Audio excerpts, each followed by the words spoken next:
Chapter 16. The Divine and Demoniac Natures.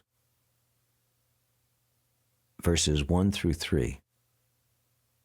The Blessed Lord said, fearlessness, purification of one's existence, cultivation of spiritual knowledge, charity, self-control, performance of sacrifice, study of the Vedas, austerity and simplicity, non-violence, truthfulness, freedom from anger, renunciation, tranquility, aversion to fault-finding, compassion and freedom from covetousness, gentleness, modesty and steady determination, vigor, forgiveness, fortitude, cleanliness, freedom from envy and the passion for honor.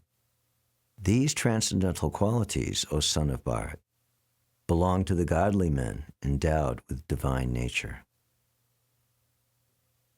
Purport. In the beginning of the 15th chapter, the banyan tree of this material world was explained. The extra roots coming out of it were compared to the activities of the living entities, some auspicious, some inauspicious. In the 9th chapter, also, the devas, or godly, and the asuras, the ungodly, or demons, were explained. Now, according to Vedic rites, activities in the mode of goodness are considered auspicious for progress on the path of liberation, and such activities are known as deva prakriti, transcendental by nature. Those who are situated in the transcendental nature make progress on the path of liberation. For those who are acting in the modes of passion and ignorance, on the other hand, there is no possibility of liberation. Either they will have to remain in this material world as human beings, or they will descend among the species of animals or even lower life forms. In this 16th chapter, the Lord explains both the transcendental nature and its attendant qualities, as well as the demoniac nature and its qualities. He also explains the advantages and disadvantages of these qualities. The word abhijatasya, in reference to one born of transcendental qualities or godly tendencies, is very significant. To beget a child in a godly atmosphere is known in the Vedic scriptures as garbhodhan samskara. If the parents want a child in the godly qualities, they should follow the 10 principles of the human being. In Bhagavad Gita, we have studied also before that sex life for begetting a good child is Krishna himself. Sex life is not condemned, provided the process is used in Krishna consciousness. Those who are in Krishna consciousness, at least, should not beget children like cats and dogs, but should beget them so they may become Krishna conscious after birth. That should be the advantage of children born of a father or mother absorbed in Krishna consciousness. The social institution known as Varnashram Dharma, the institution dividing society into 4 divisions or castes, is not meant to divide human society according to birth. Such divisions are in terms of educational qualifications. They are to keep the society in a state of peace and prosperity. The qualities mentioned herein are explained as transcendental qualities meant for making a person progress in spiritual understanding so he can get liberated from the material world. In the Varnashram institution, the sannyasi, or the person in the renounced order of life, is considered to be the head or the spiritual master of all the social statuses and orders. A Brahmin is considered to be the spiritual master of the 3 other sections of a society, namely the Kshatriyas, the Vaishyas, and the Sudras. But a sannyasi, who is on the top of the institution, is considered to be the spiritual master of the Brahmins also. For a sannyasi, the first qualification should be fearlessness. Because a sannyasi has to be alone without any support or guarantee of support, he has simply to depend on the mercy of the Supreme Personality of Godhead. If he thinks, after leaving my connections, who will protect me, he should not accept the renounced order of life. One must be fully convinced that Krishna, or the Supreme Personality of Godhead in his localized aspect as Paramatma, is always within, that he is seeing everything and he always knows what one intends to do. One must thus have firm conviction that Krishna as Paramatma will take care of a soul surrendered to him. I shall never be alone, one should think. Even if I live in the darkest regions of a forest, I shall be accompanied by Krishna, and he will give me all protection. That conviction is called abhayam, without fear. This state of mind is necessary for a person in the renounced order of life. Then he has to purify his existence. There are so many rules and regulations to be followed in the renounced order of life. Most important of all, a sannyasi is strictly forbidden to have any intimate relationship with a woman. He is even forbidden to talk with a woman in a secluded place. Lord Chaitanya was an ideal sannyasi, and when he was at Puri, his feminine devotees could not even come near to offer their respects. They were advised to bow down from a distant place. This is not a sign of hatred for women as a class, but it is a stricture imposed on the sannyasi not to have close connections with women. One has to follow the rules and regulations of a particular status of life in order to purify his existence.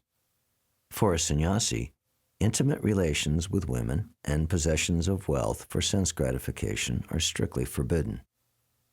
The ideal sannyasi was Lord Chaitanya himself, and we can learn from his life that he was very strict in regards to women. Although he is considered to be the most liberal incarnation of Godhead, accepting the most fallen conditioned souls, he strictly followed the rules and regulations of the sannyas order of life in connection with association with women. One of his personal associates, namely Chota Haridas, was personally associated with Lord Chaitanya, along with his other confidential personal associates. But somehow or other, this Chota Haridas looked lustily on a young woman, and Lord Chaitanya was so strict that he at once rejected him from the society of his personal associates. Lord Chaitanya said, "For a sannyasi or anyone who is aspiring to get out of the clutches of material nature and trying to elevate himself to the spiritual nature and go back to home, back to Godhead, for him, looking toward material possessions and women for sense gratification, not even enjoying them but just looking toward them with such a propensity, is so condemned that he had better commit suicide before experiencing such illicit desires." So these are the processes for purification. The next item is Gyan Yoga Vivastiti, being engaged in the cultivation of knowledge. Sannyasi life is meant for distributing knowledge to the householders and others who have forgotten their real life of spiritual advancement. A sannyasi is supposed to beg from door to door for his livelihood, but this does not mean that he is a beggar. Humility is also one of the qualifications of a transcendentally situated person, and out of sheer humility, the sannyasi goes from door to door, not exactly for the purpose of begging, but to see the householders and awaken them to Krishna consciousness. This is the duty of a sannyasi. If he is actually advanced and so ordered by his spiritual master, he should preach Krishna with logic and understanding. And if he is not so advanced, he should not accept the renounced order of life. But even if he has accepted the renounced order of life without sufficient knowledge, he should engage himself fully in hearing from a bona fide spiritual master to cultivate knowledge. A sannyasi or one in the renounced order of life must be situated in fearlessness, sattva samshuddhi, purity, and jnana yoga, knowledge. The next item is charity. Charity is meant for the householders. The householders should earn a livelihood by an honorable means and spend 50% of their income to propagate Krishna consciousness all over the world. Thus, a householder should give in charity to such institutional societies that are engaged in that way. Charity should be given to the right receiver. There are different kinds of charities, as will be explained later on: charity in the mode of goodness, passion, and ignorance. Charity in the mode of goodness is recommended by the scriptures, but charity in the modes of passion and ignorance is not recommended because it is simply a waste of money. Charity should be given only to propagate Krishna consciousness all over the world. That is charity in the mode of goodness. Then as far as Dhamma, or self-control, is concerned, it is not only meant for other orders of religious society, but it is especially meant for the householder. Although he has a wife, a householder should not use his senses for sex life unnecessarily. There are restrictions for the householders even in sex life, which should only be engaged in for the propagation of children. If he does not require children, he should not enjoy sex life with his wife. Modern society enjoys sex life with contraceptive methods or more abominable methods to avoid the responsibility of children. This is not in the transcendental quality, but is demoniac. If anyone, even if he is a householder, wants to make progress in spiritual life, he must control his sex life and should not beget a child without the purpose of serving Krishna. If he is able to beget children who will be in Krishna consciousness, one can produce hundreds of children, but without this capacity, one should not indulge only for sense pleasure. Sacrifice is another item to be performed by the householders because sacrifices require a large amount of money. Other orders of life, namely the brahmacharya, the vanaprastha, and sannyas, have no money. They live by begging. So performance of different types of sacrifice is meant for the householder. They should perform Agnihotra sacrifices as enjoined in the Vedic literature, but such sacrifices at the present moment are very expensive, and it is not possible for any householder to perform them.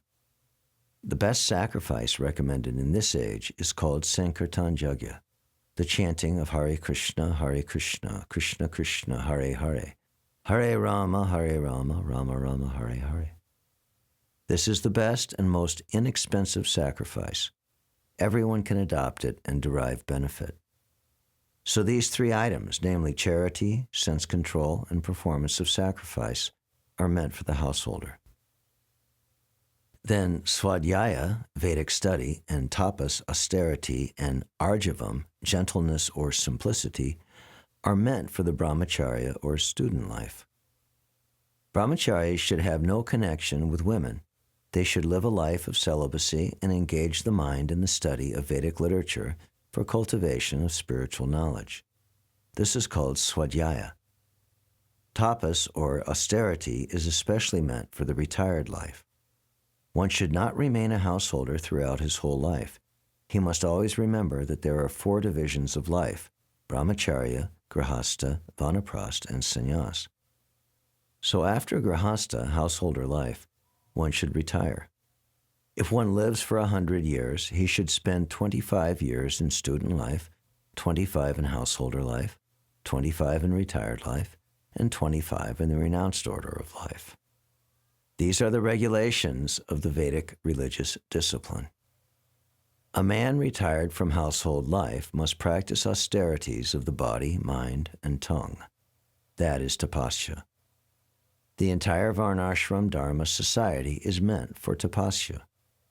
Without tapasya or austerity, no human being can get liberation. The theory that there is no need of austerity in life, that one can go on speculating and everything will be nice, is neither recommended in the Vedic literature nor in Bhagavad Gita. Such theories are manufactured by show bottle spiritualists who are trying to gather more followers. If there are restrictions, rules, and regulations, people will not become attracted. Therefore, those who want followers in the name of religion, just to have a show only, don't restrict the lives of their students nor their own lives. But that method is not approved by the Vedas. As far as simplicity is concerned, not only should a particular order of life follow this principle, but every member, be he in the brahmacharya ashram or grihastha ashram or vanaprastha ashram, one must live very simply. Ahimsa means not arresting the progressive life of any living entity. One should not think that since the spirit spark is never killed, even after the killing of the body, there is no harm in killing animals for sense gratification. People are now addicted to eating animals in spite of having an ample supply of grains, fruits, and milk. There is no necessity for animal killing. This injunction is for everyone. When there is no other alternative, one may kill an animal, but it should be offered in sacrifice. At any rate, when there is an ample food supply for humanity, Persons who are desiring to make advancement in spiritual realization should not commit violence to animals. Real ahimsa means not checking anyone's progressive life. The animals are also making progress in their evolutionary life by transmigrating from one category of animal life to another. If a particular animal is killed, then his progress is checked. If an animal is staying in a particular body for so many days or so many years and is untimely killed, then he has to come back again in that form of life to complete the remaining days in order to be promoted to another species of life. So their progress should not be checked simply to satisfy one's palate. This is called ahimsa. Satyam. This word means that one should not distort the truth for some personal interest. In Vedic literature, there are some difficult passages, but the meaning or the purpose should be learned from a bona fide spiritual master. That is the process for understanding Vedas. Shruti means that one should hear from the authority. One should not construe some interpretation for his personal interest. There are so many commentaries on Bhagavad Gita that misinterpret the original text. The real import of the word should be presented, and that should be learned from a bona fide spiritual master. Akrodha means to check anger. Even if there is provocation, one should be tolerant, for once one becomes angry, his whole body becomes polluted. Anger is the product of the modes of passion and lust. So one who is transcendentally situated should check himself from anger. Apaishunam means that one should not find fault with others or correct them unnecessarily. Of course, to call a thief is not fault-finding, but to call an honest person a thief is very much offensive for one who is making advancement in spiritual life. Hri means that one should be very modest and must not perform some act which is abominable. Achapalam, determination, means that one should not be agitated or frustrated in some attempt. There may be failure in some attempt, but one should not be sorry for that. He should make progress with patience and determination. The word teja used here is meant for the Kshatriyas. The Kshatriyas should always be very strong to be able to give protection to the weak. They should not pose themselves as nonviolent. If violence is required, they must exhibit it. Saucham means cleanliness, not only in mind and body, but in one's dealings also. It is especially meant for the mercantile people who should not deal in the black market. Nati manita, not expecting honor, applies to the Sudras, the worker class, which are considered, according to Vedic injunctions, to be the lowest of the four classes. They should not be puffed up with unnecessary prestige or honor, and should remain in their own status. It is the duty of the Shudras to offer respect to the higher class for the upkeep of the social order. All these 16 qualifications mentioned are transcendental qualities. They should be cultivated according to the different statuses of the social order. The purport is that even though material conditions are miserable, if these qualities are developed by practice, by all classes of men, then gradually it is possible to rise to the highest platform of transcendental realization. Verse 4. Arrogance, pride, anger, conceit, harshness, and ignorance. These qualities belong to those of demonic nature, O son of Pritha. Purport. In this verse, the royal road to hell is described. The demoniac want to make a show of religion and advancement in spiritual science, although they do not follow the principles. They are always arrogant or proud in possessing some type of education or so much wealth. They desire to be worshipped by others and demand respectability, although they do not command respect. Over trifles, they become very angry and speak harshly, not gently. They do not know what should be done and what should not be done. They do everything whimsically, according to their own desire, and they do not recognize any authority. These demoniac qualities are taken on by them from the beginning of their bodies in the wombs of their mothers, and as they grow, they manifest all these inauspicious qualities. Verse 5. The transcendental qualities are conducive to liberation, whereas the demoniac qualities make for bondage. Do not worry, O son of Pandu, for you are born with the divine qualities. Purport. Lord Krishna encouraged Arjuna by telling him that he was not born with demoniac qualities. His involvement in the fight was not demoniac because he was considering the pros and cons. He was considering whether respectable persons such as Bhishma and Drona should be killed or not. So he was not acting under the influence of anger, false prestige, or harshness. Therefore, he was not of the quality of the demons.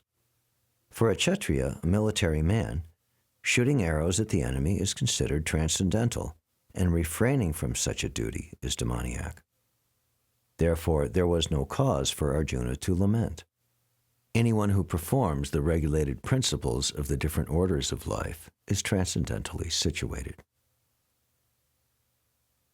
Verse 6. O son of Pritha, in this world there are two kinds of created beings. One is called the divine, and the other demonic. I have already explained to you at length the divine qualities. Now hear from me of the demoniac. Purport. Lord Krishna, having assured Arjuna that he was born with the divine qualities, is now describing the demoniac way. The conditioned living entities are divided into two classes in this world. Those who are born with divine qualities follow a regulated life. That is to say, they abide by the injunctions in scriptures and by the authorities. One should perform duties in the light of authoritative scripture. This mentality is called divine. One who does not follow the regulative principles as they are laid down in the scriptures and who acts according to his whims is called demoniac or asuric. There is no other criterion but obedience to the regulative principles of scriptures. It is mentioned in Vedic literature that both the demigods and the demons are born of the Prajapati. The only difference is that one class obeys the Vedic injunctions and the other does not.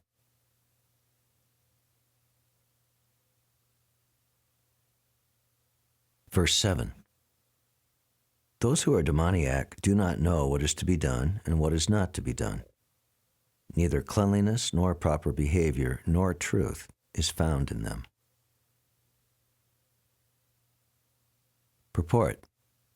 In every civilized human society, there is some set of scriptural rules and regulations which are followed from the beginning, especially among the Aryans, those who adopt the Vedic civilization and who are known as the most advanced civilized peoples.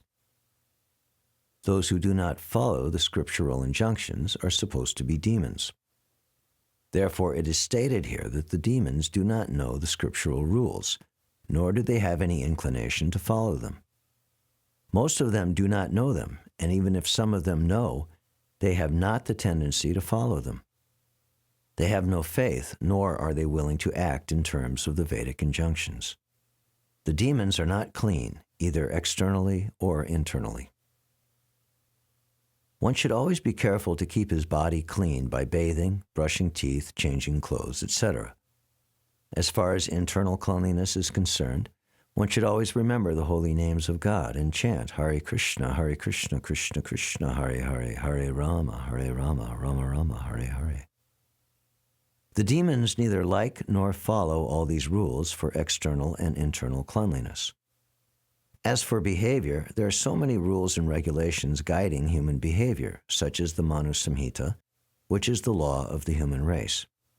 Even up to today, those who are Hindu follow the Manu Samhita. Laws of inheritance and other legalities are derived from this book. Now, in the Manu Samhita, it is clearly stated that a woman should not be given freedom. That does not mean that women are to be kept as slaves, but they are like children. Children are not given freedom, but that does not mean that they are kept as slaves. The demons have now neglected such injunctions, and they think that women should be given as much freedom as men. However, this has not improved the social condition of the world. Actually, a woman should be given protection at every stage of life. She should be given protection by the father in her younger days, by the husband in her youth, and by the grown-up sons in her old age. This is proper social behavior according to the Manu Samhita. But modern education has artificially devised a puffed-up concept of womanly life, and therefore marriage is practically now an imagination in human society. Nor is the moral condition of woman very good now.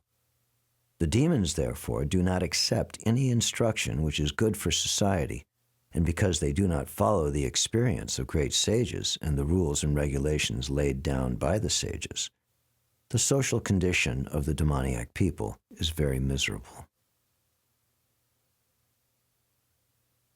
Verse 8. They say that this world is unreal, that there is no foundation, and that there is no God in control.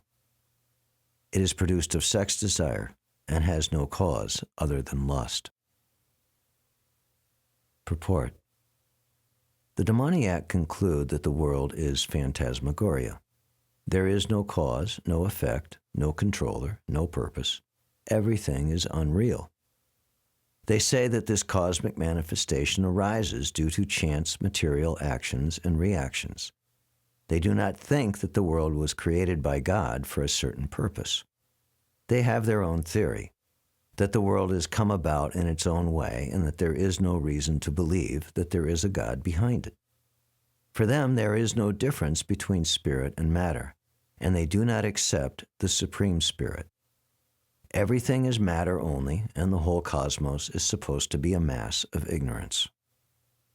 According to them, everything is void, and whatever manifestation exists is due to our ignorance in perception. They take it for granted that all manifestation of diversity is a display of ignorance. Just as in a dream we may create so many things which actually have no existence, so when we are awake we shall see that everything is simply a dream. But factually, although the demons say that life is a dream, they are very expert in enjoying this dream. And so, instead of acquiring knowledge, they become more and more implicated in their dreamland. They conclude that as a child is simply the result of sexual intercourse between man and woman, this world is born without any soul. For them, it is only a combination of matter that has produced the living entities, and there is no question of the existence of the soul. As many living creatures come out from perspiration and from a dead body without any cause, similarly, the whole living world has come out of the material combinations of the cosmic manifestation. Therefore, material nature is the cause of this manifestation, and there is no other cause. They do not believe in the words of Krishna in Bhagavad Gita, Maya jakshena prakriti suyate sacharacharam. Under my direction, the whole material world is moving. In other words, amongst the demons there is no perfect knowledge of the creation of this world. Every one of them has some particular theory of his own. According to them, one interpretation of the scriptures is as good as another, for they do not believe in a standard understanding of the scriptural injunctions.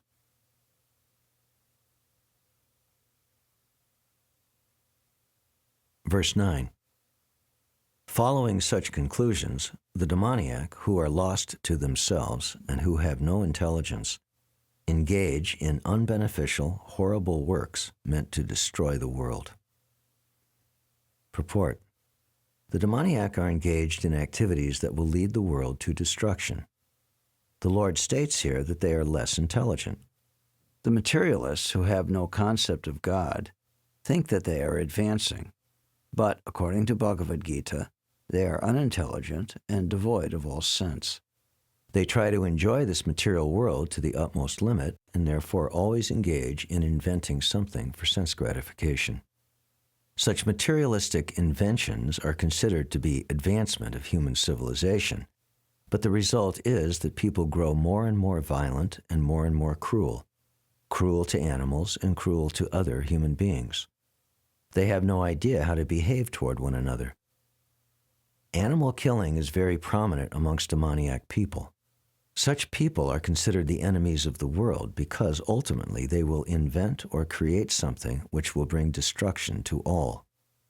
Indirectly, this verse anticipates the invention of nuclear weapons, of which the whole world is today very proud.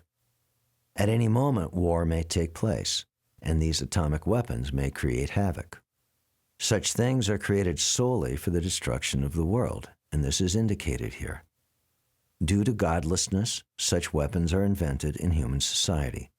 They are not meant for the peace and prosperity of the world.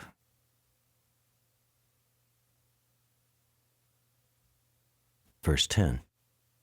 The demoniac, taking shelter of insatiable lust, pride, and false prestige, and being thus illusioned, are always sworn to unclean work, attracted by the impermanent.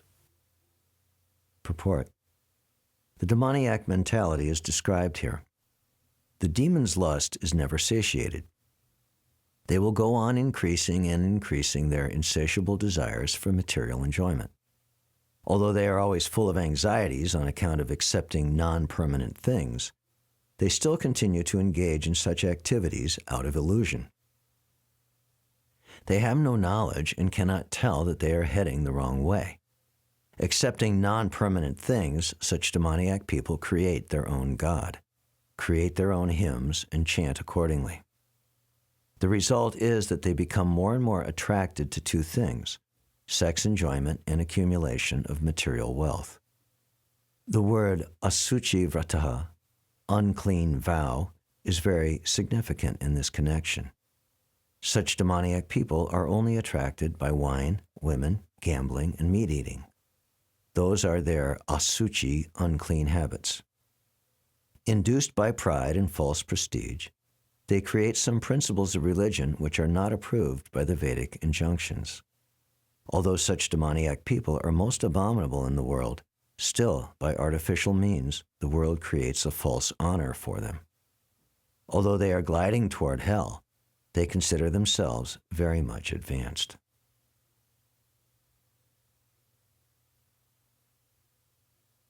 Verses 11 and 12. They believe that to gratify the senses unto the end of life is the prime necessity of human civilization. Thus there is no end to their anxiety. Being bound by hundreds and thousands of desires, by lust and anger, they secure money by illegal means for sense gratification. Purport.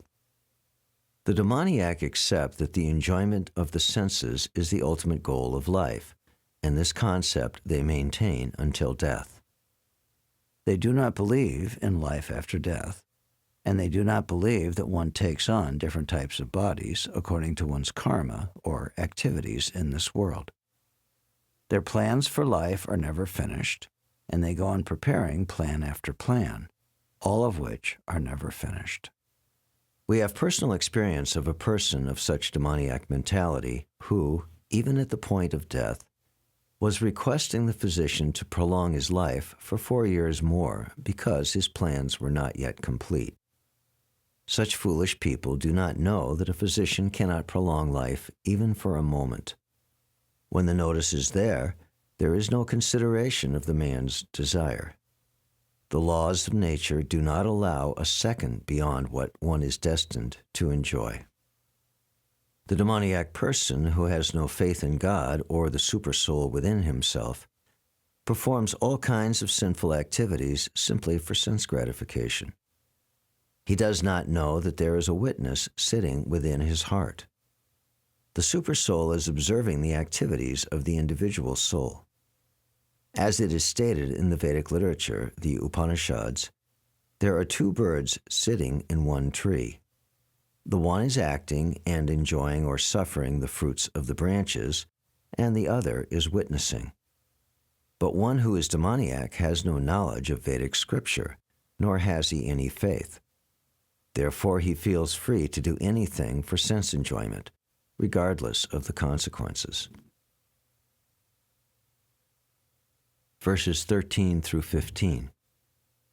The demoniac person thinks, "So much wealth do I have today, and I will gain more according to my schemes. So much is mine now, and it will increase in the future more and more. He is my enemy, and I have killed him. And my other enemy will also be killed. I am the Lord of everything. I am the enjoyer. I am perfect, powerful, and happy. I am the richest man, surrounded by aristocratic relatives. There is none so powerful and happy as I am. I shall perform sacrifices, I shall give some charity, and thus I shall rejoice. In this way, such persons are deluded by ignorance. Verse 16. Thus perplexed by various anxieties and bound by a network of illusions, one becomes too strongly attached to sense enjoyment and falls down into hell. Purport. The demoniac man knows no limit to his desire to acquire money. That is unlimited. He only thinks how much assessment he has just now and schemes to engage that stock of wealth farther and farther. For that reason, he does not hesitate to act in any sinful way, and so deals in the black market for illegal gratification. He is enamored by the possessions he has already, such as land, family, house, and bank balance, and he is always planning to improve them. He believes in his own strength, and he does not know that whatever he is gaining is due to his past good deeds. He is given an opportunity to accumulate such things, but he has no conception of past causes. He simply thinks that all his mass of wealth is due to his own endeavor. A demoniac person believes in the strength of his personal work, not in the law of karma. According to the law of karma, a man takes his birth in a high family, or becomes rich, or very well educated, or very beautiful because of good work in the past. The demoniac thinks that all these things are accidental and due to the strength of his personal ability. He does not sense any arrangement behind all the varieties of people, beauty, and education. Anyone who comes into competition with such a demoniac man is his enemy. There are many demoniac people, and each is enemy to the others. This enmity becomes more and more deep between persons, then between families, then between societies, and at last between nations. Therefore, there is constant strife, war, and enmity all over the world. Each demoniac person thinks that he can live at the sacrifice of all others. Generally, a demoniac person thinks of himself as the supreme God, and a demoniac preacher tells his followers, "Why are you seeking God elsewhere? You are all yourselves God. Whatever you like, you can do. Don't believe in God. Throw away God. God is dead." These are the demoniac's preachings. Although the demoniac person sees others equally rich and influential, or even more so, he thinks that no one is richer than him and that no one is more influential than him. As far as promotion to the higher planetary system is concerned, he does not believe in performing jagas or sacrifices. Demons think that they will manufacture their own process of jagya and prepare some machine by which they will be able to reach any higher planet. The best example of such a demoniac man was Ravana. He offered a program to the people by which he would prepare a staircase so that anyone could reach the heavenly planets without performing sacrifices, such as are prescribed in the Vedas. Similarly, in the present age, such demoniac men are striving to reach the higher planetary systems by mechanical arrangement. These are examples of bewilderment. The result is that, without their knowledge, they are gliding toward hell. Here the Sanskrit word mohajala is very significant. Jala means net, like fishes caught in a net. They have no way to come out. Verse 17.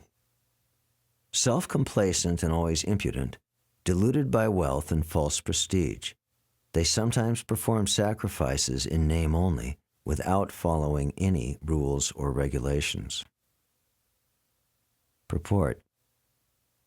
Thinking themselves all in all, not caring for any authority or scripture, the demoniac sometimes performs so-called religious or sacrificial rites. And since they do not believe in authority, they are very impudent. This is due to illusion caused by accumulating some wealth and false prestige. Sometimes such demons take up the role of preacher, mislead the people, and become known as religious reformers or as incarnations of God. They make a show of performing sacrifices, or they worship the demigods, or manufacture their own God. Common men advertise them as God and worship them, and by the foolish they are considered advanced in the principles of religion or in the principles of spiritual knowledge. They take the dress of the renounced order of life and engage in all nonsense in that dress. Actually, there are so many restrictions for one who has renounced this world. The demons, however, do not care for such restrictions. They think that whatever path one can create is one's own path. There is no such thing as a standard path one has to follow. The word avidi purvakam, meaning disregard for the rules and regulations, is especially stressed here. These things are always due to ignorance and illusion. Verse 18. Bewildered by false ego, strength, pride, lust, and anger, the demon becomes envious of the Supreme Personality of Godhead, who is situated in his own body and in the bodies of others, and blasphemes against the real religion. Purport. A demoniac person, being always against God's supremacy, does not like to believe in the Scriptures. He is envious of both the Scriptures and of the existence of the Supreme Personality of Godhead. This is caused by his so-called prestige and his accumulation of wealth and strength. He does not know that the present life is a preparation for the next life. Not knowing this, he is actually envious of his own self, as well as of others. He commits violence on other bodies and on his own. He does not care for the supreme control of the personality of Godhead because he has no knowledge. Being envious of the Scriptures and the Supreme Personality of Godhead, he puts forward false arguments against the existence of God and refutes the scriptural authority. He thinks himself independent and powerful in every action. He thinks that since no one can equal him in strength, power, or in wealth, he can act in any way and no one can stop him. If he has an enemy who might check the advancement of his sensual activities, he makes plans to cut him down by his own power. Verse 19. Those who are envious and mischievous, who are the lowest among men, are cast by me into the ocean of material existence, into various demoniac species of life. Purport. In this verse, it is clearly indicated that the placing of a particular individual's soul in a particular body is the prerogative of the supreme will. The demoniac person may not agree to accept the supremacy of the Lord, and it is a fact that he may act according to his own whims, but his next birth will depend upon the decision of the Supreme Personality of Godhead and not on himself. In the Srimad Bhagavatam, 3rd Canto, it is stated that an individual's soul, after his death, is put into the womb of a mother where he gets a particular type of body under the supervision of superior power. Therefore, in the material existence, we find so many species of life: animals, insects, men, and so on. All are arranged by the superior power. They are not accidental. As for the demoniac, it is clearly said here that they are perpetually put into the wombs of demons, and thus they continue to be envious, the lowest of mankind. Such demoniac species of life are held to be always full of lust, always violent and hateful, and always unclean. They are just like so many beasts in a jungle. Verse 20. Attaining repeated birth amongst the species of demoniac life, such persons can never approach me. Gradually, they sink down to the most abominable type of existence. Purport. It is known that God is all-merciful, but here we find that God is never merciful to the demoniac. It is clearly stated that the demoniac people, life after life, are put into the wombs of similar demons, and not achieving the mercy of the Supreme Lord, they go down and down, so that at last they achieve bodies like those of cats, dogs, and hogs. It is clearly stated that such demons have practically no chance of receiving the mercy of God at any stage of later life. In the Vedas also it is stated that such persons gradually sink to become dogs and hogs. It may then be argued in this connection that God should not be advertised as all-merciful if he is not merciful to such demons. In answer to this question, in the Vedanta Sutra we find that the Supreme Lord has no hatred for anyone. The placing of the asuras, the demons, in the lowest status of life is simply another feature of his mercy. Sometimes the asuras are killed by the Supreme Lord, but this killing is also good for them. For in Vedic literature we find that anyone who is killed by the Supreme Lord becomes liberated. There are instances in history of many asuras, Ravana, Kamsa, Hiranyakashipu, to whom the Lord appeared in various incarnations just to kill. Therefore, God's mercy is shown to the asuras if they are fortunate enough to be killed by him. Verse 21. There are 3 gates leading to this hell: lust, anger, and greed. Every sane man should give these up, for they lead to the degradation of the soul. Purport. The beginning of demoniac life is described herein. One tries to satisfy his lust, and when he cannot, anger and greed arise. A sane man who does not want to glide down to the species of demoniac life must try to give up these 3 enemies which can kill the self to such an extent that there will be no possibility of liberation from this material entanglement. Verse 22. The man who has escaped these 3 gates of hell, O son of Kunti, performs acts conducive to self-realization and thus gradually attains the supreme destination. Purport. One should be very careful of these 3 enemies to human life: lust, anger, and greed. The more a person is freed from lust, anger, and greed, the more his existence becomes pure. Then he can follow the rules and regulations enjoined in the Vedic literature. By following the regulative principles of human life, one gradually raises himself to the platform of spiritual realization. If one is so fortunate, by such practice, to rise to the platform of Krishna consciousness, then success is guaranteed for him. In the Vedic literature, the ways of action and reaction are prescribed to enable one to come to the stage of purification. The whole method is based on giving up lust, greed, and anger. By cultivating knowledge of this process, one can be elevated to the highest position of self-realization.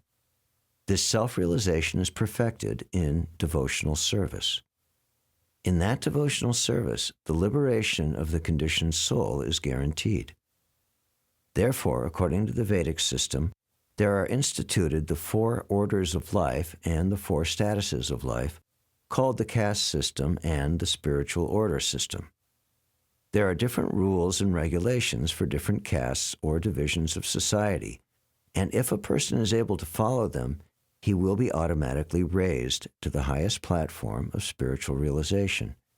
Then he can have liberation without a doubt. Verse 23. But he who discards scriptural injunctions and acts according to his own whims attains neither perfection nor happiness nor the supreme destination. Purport. As described before, the Shastra Vidhim, or the direction of the Shastra, is given to the different castes and orders of human society. Everyone is expected to follow these rules and regulations. If one does not follow them and acts whimsically according to his lust, greed, and desire, then he never will be perfect in his life. In other words, a man may theoretically know all these things, but if he does not apply them in his own life, then he is to be known as the lowest of mankind. In the human form of life, a living entity is expected to be sane and to follow the regulations given for elevating his life to the highest platform. But if he does not follow them, then he degrades himself. But even if he follows the rules and regulations and moral principles, and ultimately does not come to the stage of understanding the Supreme Lord, then all his knowledge becomes spoiled. Therefore, one should gradually raise himself to the platform of Krishna consciousness and devotional service. It is then and there that he can attain the highest perfectional stage, not otherwise. The word kama charita is very significant. A person who knowingly violates the rules acts in lust. He knows that this is forbidden, still he acts. This is called acting whimsically. He knows that this should be done, but still he does not do it. Therefore he is called whimsical. Such persons are destined to be condemned by the Supreme Lord. Such persons cannot have the perfection which is meant for the human life. The human life is especially meant for purifying one's existence, and one who does not follow the rules and regulations cannot purify himself, nor can he attain the real stage of happiness. Verse 24. One should understand what is duty and what is not duty by the regulations of the Scriptures. Knowing such rules and regulations, one should act so that he may gradually be elevated. Purport. As stated in the 15th chapter, all the rules and regulations of the Vedas are meant for knowing Krishna. If one understands Krishna from the Bhagavad Gita and becomes situated in Krishna consciousness, engaging himself in devotional service, he has reached the highest perfection of knowledge offered by the Vedic literature. Lord Chaitanya Mahaprabhu made this process very easy. He asked people simply to chant Hare Krishna, Krishna Krishna, Hare Hare, Hare Rama, Rama Rama, Hare Hare, and to engage in the devotional service of the Lord and eat the remnants of foodstuff offered to the deity. One who is directly engaged in all these devotional activities is to be understood as having studied all Vedic literature. He has come to the conclusion perfectly. Of course, for the ordinary persons who are not in Krishna consciousness or who are not engaged in devotional service, what is to be done and what is not to be done must be decided by the injunctions of the Vedas. One should act accordingly without argument. That is called following the principles of Shastra or Scripture. Shastra is without the four principal defects that are visible in the conditioned soul: imperfect senses, the propensity for cheating, certainty of committing mistakes, and certainty of being illusioned. These four principal defects in conditioned life disqualify one from putting forth rules and regulations.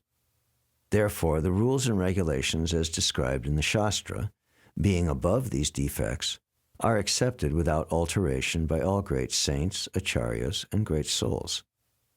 In India, there are many parties of spiritual understanding, generally classified as two, the impersonalist and the personalist. Both of them, however, lead their lives according to the principles of the Vedas. Without following the principles of the Scriptures, one cannot elevate himself to the perfectional stage. One who actually, therefore, understands the purport of the Shastras is considered fortunate. In human society, aversion to the principles of understanding the Supreme Personality of Godhead is the cause of all fall-downs. That is the greatest offense of human life. Therefore, Maya, the material energy of the Supreme Personality of Godhead, is always giving us trouble in the shape of the threefold miseries. This material energy is constituted of the three modes of material nature. One has to raise himself at least to the mode of goodness before the path to understanding the Supreme Lord can be opened. Without raising oneself to the standard of the mode of goodness, one remains in ignorance and passion, which are the cause of demoniac life. Those in the modes of passion and ignorance deride the Scriptures, deride the holy man, and deride the proper understanding of the spiritual master, and they do not care for the regulations of the Scriptures. In spite of hearing the glories of devotional service, they are not attracted. Thus they manufacture their own way of elevation. These are some of the defects of human society which lead to the demoniac status of life. If, however, one is able to be guided by a proper and bona fide spiritual master who can lead one to the path of elevation, to the higher stage, then one's life becomes successful. Thus end the Bhaktivedanta purports to the 16th chapter of the Srimad Bhagavad Gita in the matter of the divine and demoniac natures.